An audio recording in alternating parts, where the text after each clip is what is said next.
Hello, this is Mr. Collier, and today we're looking at the normal distribution. And this is a very important distribution because it comes up a lot in real life examples. For example, heights are normally distributed. So you have an average height, and there's a lot of people just above or below an average height. And then you have fewer people. The further you get away from the average, the fewer people you have at that height. And things like IQs and weights and things in nature like the weight of elephants, for instance. And there's many things that follow this shape, which is sometimes called the bell curve because it looks sort of like a bell. But it's a normal distribution, and we're going to be checking out the mathematical properties of this today and using it to solve some probability problems. Okay, so these are wait times in a doctor's office. So these kind of things normally follow a normal distribution as well. You got your average wait time, and then there's a lot of people around the average wait time, and then there's some times that are more extreme in this direction and some extreme in this direction. It usually follows like a bell curve.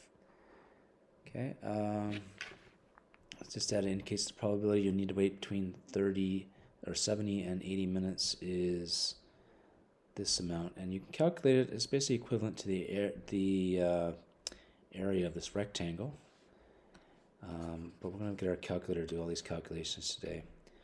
Why is it not meaningful to talk about the probability of waiting exactly 70 minutes? Because this is continuous. Time is continuous. It's a continuous variable. Continuous variable.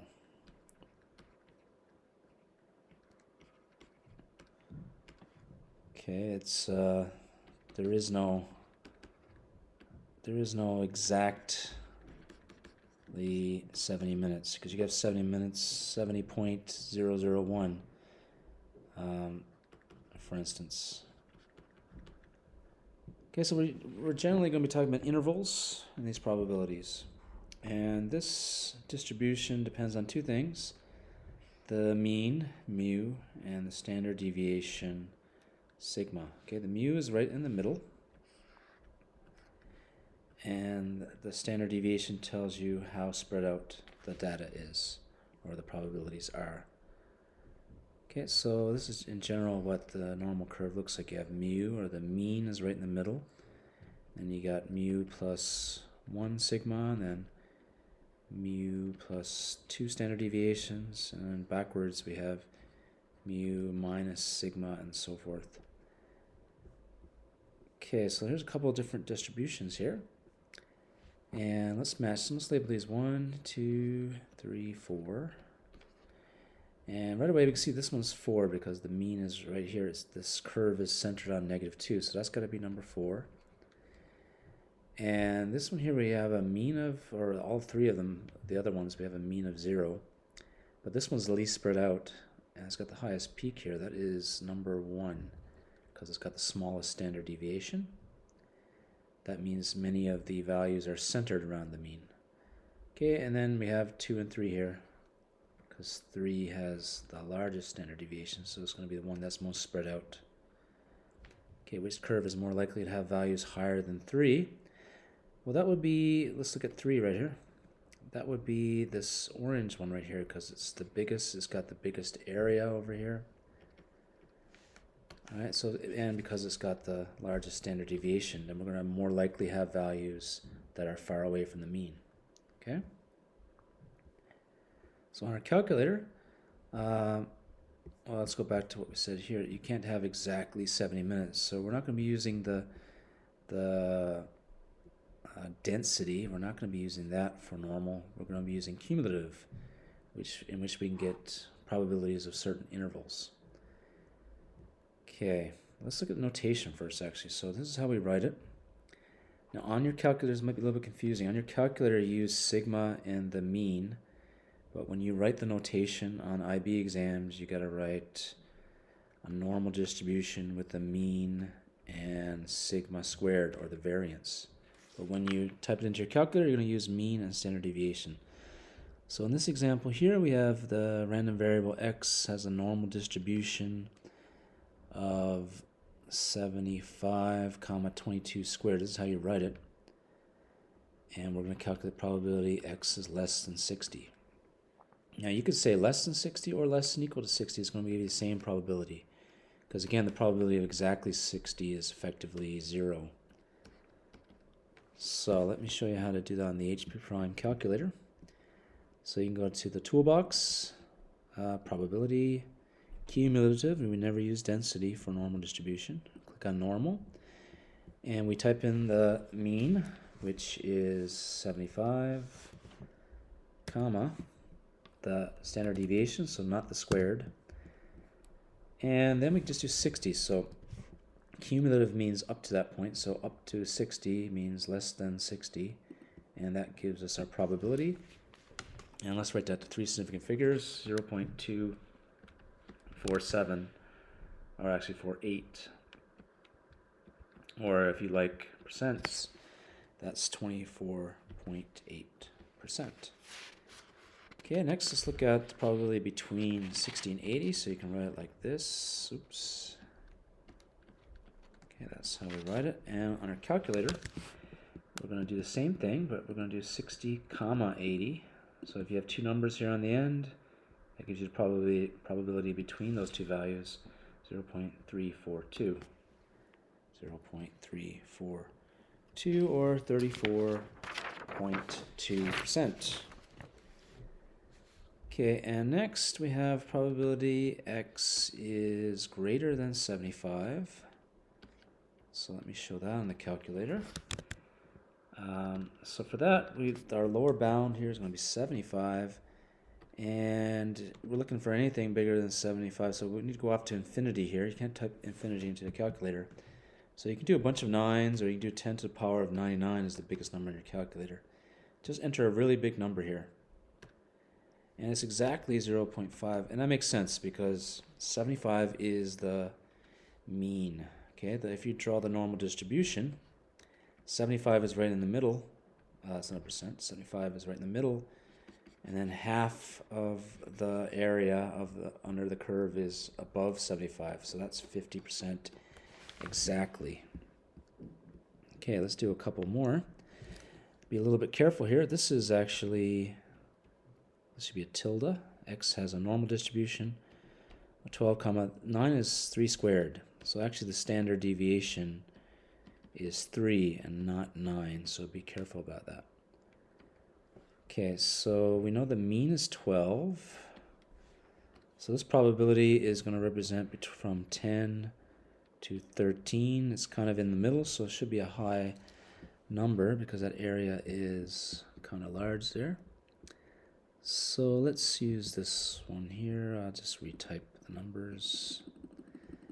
So we need the mean, which is 12, standard deviation, which is 3, and then we just type in 10, comma 13, and it spits out 378. So this is 0.378 or 37.8% if you like percents. Okay, the next graph is, well, 12 is here. Now 9 is way over here, so your area is going to be more than 50%, maybe even close to 80% or something. So we can do this again, and let's put in 9. And there's no upper bound here, so let's go for a really big number like 10 to the power 99, or you can just type in a bunch of 9s. And it spits out, yeah, more than 80%. It's 841, 0.841 or 84.1%. Now 12, I don't even need my calculator because I know 12 is the mean.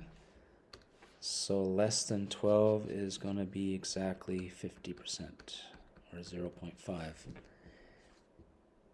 Okay, the empirical rule, or like a rule of thumb. So in general, you have, let's draw in the mean,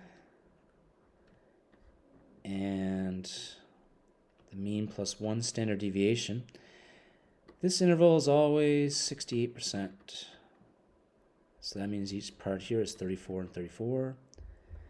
And between minus 1 standard deviation, or minus 2 standard deviations, and plus 2 standard deviations above the mean, that's 95%. Okay, so that means 95 minus 68 is 27. Half of 27 is 13.5. So these parts are about an area of 13.5. And if you go to minus 3 standard deviations and plus 3 standard deviations, that's actually 99.7%. That means the rest, the tails, are 0.15%, and these are 2.35. Okay, so some people kind of memorize this. It's a very helpful rule of thumb. Okay, so here we've got times walking to school. We got mean is 25. Standard deviation is 1.5, so we have 26.5, 28, 29.5, and then over here, 23.5, 22, 20.5. Okay, 1 standard deviation above the mean, 2, and 3. Estimate from your sketch the probability that George takes longer than 27. Well, 27 is here. Okay, so these regions here should be 2.35 and 0.15, and that's 13.5. So altogether, this whole region is like 15%. So this area here is going to be less than 15%. I'm going to say about 10%. Okay, let's get the exact answer on our calculator to check. Oops, okay, the calculator is coming up here now. So let me just type on this one. Mean is 25. Oops. Mean is 25. Standard deviation is 1.5. And we are looking at longer than 27.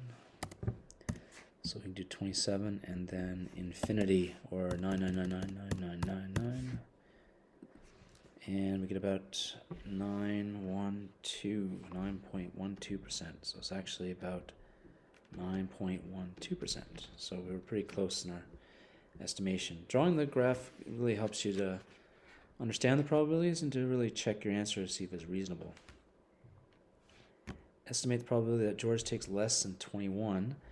Well, 21's over here. Okay, so this is 0.15.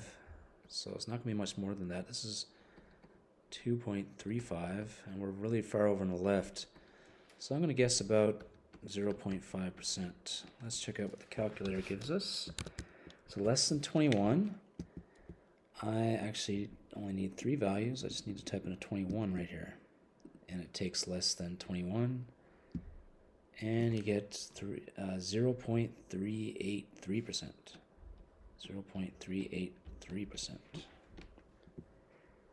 Okay, and lastly, George walks to school on 155 days a year. If he takes longer than 28 minutes, he will be late. Find the expected number of times he'll be late. So that's going to be 155 times the probability of late, which equals 155 times probability x is greater than 28, which we can get on our calculator, of course. Okay, so we've got the same mean and standard deviation from before. We need to stick in a 28, comma, infinity. Let's enter. And then multiply by 155. And it's about 3.53. Or I suppose you would round up to about 4 times. Or maybe you could say 3 or 4 times. It'll be somewhere around there.